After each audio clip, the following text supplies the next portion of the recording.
സുഭാഷിതം digital ചാനലിലേക്ക് എല്ലാവർക്കും സ്വാഗതം. വളരെ വ്യത്യസ്തമായ വിഷയങ്ങളാണ് നമ്മൾ എടുത്തുകൊണ്ടിരിക്കുന്നത്. അതിൽ ഇന്നിപ്പോൾ പറയുന്ന മറ്റൊരു പ്രധാനപ്പെട്ട കാര്യം, സാങ്കേതിക സർവകലാശാലയ്ക്ക് ടെക്നിക്കൽ യൂണിവേഴ്സിറ്റിയിലെ ജീവനക്കാർക്ക് ഓണത്തിന് ബോണസും ശമ്പളവും പെൻഷനുമില്ല. അത് വളരെ വളരെ വളരെ ഒരു വേദനാജനകമായ ഒരു വാർത്തയാണ്. എല്ലാവരും ഓണം ഉണ്ണുന്നിടത്താണ് മാവേലിയുടെ ഓണത്തിൻ്റെ പ്രസക്തി. പക്ഷേ ഇവിടെ ഇപ്പോൾ സാങ്കേതിക സർവകലാശാലയിൽ ഇക്കുറി ഓണത്തിന് ശമ്പളവും ബോണസും പെൻഷനും കിട്ടില്ല എന്നാണ് പറയുന്നത്. ബഡ്ജറ്റ് പാസ്സാവാത്തതാണ് കാരണം. ബഡ്ജറ്റ് പാസ്സാവാത്തതിന് 2 മാസത്തെ പെൻഷനും 1 മാസത്തെ ശമ്പളവും നിലവിൽ കുടിശ്ശികയാണ്. 2 മാസത്തെ പെൻഷനും 1 മാസത്തെ ശമ്പളവും അവിടുത്തെ ജീവനക്കാർക്ക് കുടിശ്ശികയാണ്. ബഡ്ജറ്റ് പാസ്സാക്കാൻ വി സി ആയിട്ടുള്ള ഡോക്ടർ കെ ശിവപ്രസാദ് പലവട്ടം സിൻഡിക്കേറ്റ് ബോർഡ് ഓഫ് ഗവേണൻസും വിളിച്ചെങ്കിലും കോറം ചെയ്യാത്തതിനാൽ അത് യോഗം ചേരാനായില്ല. കാരണം അവിടെ തർക്കം നടക്കുന്നത് കൊണ്ട്, വി സി അംഗീകരിക്കാത്ത തർക്കം നടക്കുന്നതുകൊണ്ട് സിൻഡിക്കേറ്റ് യോഗത്തിനോ ബോർഡ് ഓഫ് സ്റ്റഡീസിനോ ഒന്നും ആരും വരുന്നില്ല. ഉന്നത വിദ്യാഭ്യാസ ധനകാര്യ സെക്രട്ടറിമാരും അതുപോലെ സാങ്കേതിക വിദ്യാഭ്യാസ ഡയറക്ടറും സിൻഡിക്കേറ്റിൽ പങ്കെടുക്കുന്നില്ല. ഗവൺമെൻറ്റിൻ്റെ ആളുകൾ പങ്കെടുക്കുന്നില്ല. അപ്പോൾ സർക്കാരും ഗവർണറുമായിട്ടുള്ള തർക്കത്തിലാണ് ഇതൊക്കെ വരുന്നത്. ഹൈക്കോടതിയെ സമീപിച്ചെങ്കിലും അനുകൂല ഉത്തരവ് സമ്പാദിക്കാൻ അവർ കഴിഞ്ഞിട്ടില്ല. ഓണം കഴിഞ്ഞ് മാത്രമേ അത് കേൾക്കുന്നുള്ളൂ. അപ്പോൾ ഹർജി ഓണാവധിക്ക് ശേഷം കോടതി പരിഗണിക്കൂ.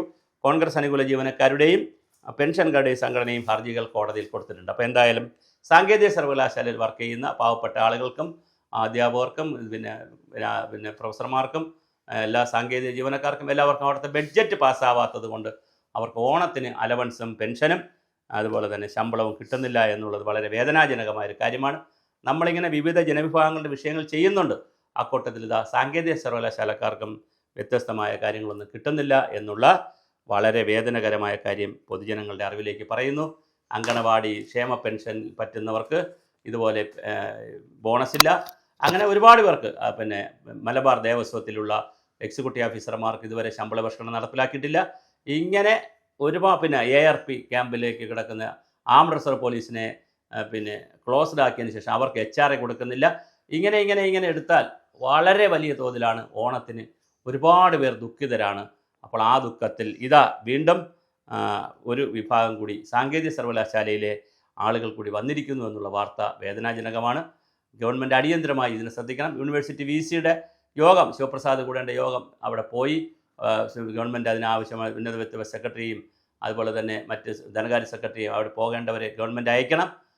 സിൻഡിക്കേറ്റ് അംഗങ്ങളിലും അതുപോലെ തന്നെ ബോർഡ് ഓഫ് സ്റ്റഡീസിലെയും ഇടതുപക്ഷക്കാരുണ്ടെങ്കിൽ അവർ കൂടണം. നിങ്ങൾ ഈ ചെയ്തുകൊണ്ട് സാങ്കേതികമായി സാലറിക്ക് വേണ്ടിയിട്ടെങ്കിലും കൂടണം. ബഡ്ജറ്റ് പാസ്സാക്കി കൊടുക്കണം. ബഡ്ജറ്റ് പാസ്സാക്കി ആളുകൾക്ക് ശമ്പളം കൊടുക്കണമെന്നേ, പെൻഷൻ കൊടുക്കണം, ബോണസ് കൊടുക്കണം.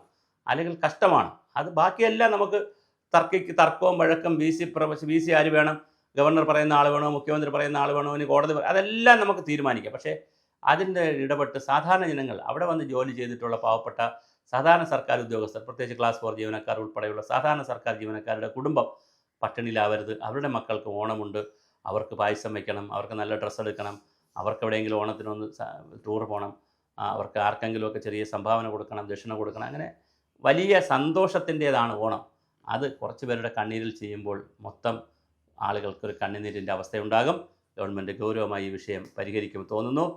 യൂണിവേഴ്സിറ്റിയിൽ ഇടതുപക്ഷക്കാരും വളരെ കൃത്യമായി ഈ വിഷയത്തിൽ ഇടപെടണം. നിങ്ങൾ ബഡ്ജറ്റ് പാസ്സാക്കി കൊടുക്കണം. പാസ്സാക്കി കൊടുത്താൽ മാത്രമേ ശമ്പളം കൊടുക്കാനും ബോണസ് കൊടുക്കാനും പെൻഷൻ കൊടുക്കാനും കഴിയുകയുള്ളൂ. അതൊരു അത്യാവശ്യമാണ്. ഒരു മാനുഷിക ധാർമ്മികമായ കടമയാണ് നിങ്ങളുടെ. മാത്രമല്ല ഇന്ത്യൻ ഭരണഘടന ആർട്ടിക്കിൾ 21 ഉറപ്പുവരുത്തുന്ന ഡിഗ്നിറ്റി ഓഫ് ലൈഫ്, അന്തസ്സോടെ ജീവിക്കാനുള്ള, അന്തസ്സോടെ ആഘോഷങ്ങൾ നടത്തുവാനുള്ള ഓരോ പൗരൻ്റെയും ഓരോ സ്ത്രീയുടെയും പുരുഷൻ്റെയും അവകാശത്തെ ഖനിക്കുന്നത് ഒരു ഭരണഘടനാ ലംഘനം കൂടിയാണ്. അതുണ്ടാവരുത്. നമുക്ക് ഒന്നിച്ചു നിൽക്കാം.